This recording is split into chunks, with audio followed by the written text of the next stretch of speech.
Good Monday morning from the International Space Station Flight Control Room. It's September 16th, 2013, and you're watching the coverage of the day of the International Space Station and its control of the orbiting complex 260 miles above the Earth.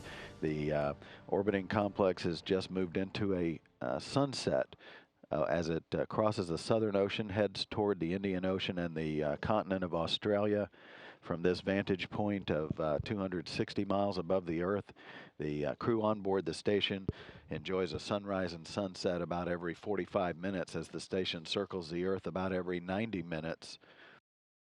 The crew on board Expedition 37 settling in as a three-person crew for a short period of time. That crew is made up of Commander Fyodor Yurchikhin and European Space Agency astronaut Luca Parmitano representing the Italian Space Agency, and of course also NASA astronaut Karen Nyberg. Those three crew members have been aboard the station now for 111 days. They're in their 111th day aboard the complex since their launch and arrival on the same day back on Tuesday, May 28th. They launched late in the afternoon and arrived late at night, and they will remain as a three-person crew until the augmentation of that Expedition 37 crew with three new crew members that are headed their way in just a short while, in about 9 days, scheduled to launch on September 25th. Are three crew members that make up the additional Expedition 37 crew. Oleg Kotov, representing the Russian Space Agency, along with Sergei Ryazinsky.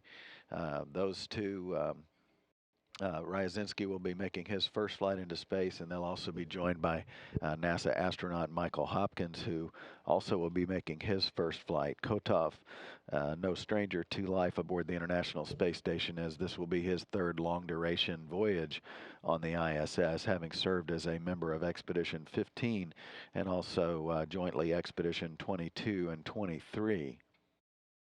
They are already at the Baikonur Cosmodrome, the launch site in Kazakhstan, where they will remain for the duration of their training, preparing for that September 25th launch atop a Soyuz TMA-10 spacecraft with a booster rocket, which is also known as a Soyuz as well. They are currently scheduled to launch late in the afternoon on the 25th and arrive late at night as well. The three crew members now on the station had a fairly quiet weekend, but they have a busy week planned with the arrival of a brand new supply ship on schedule now for launch on Wednesday.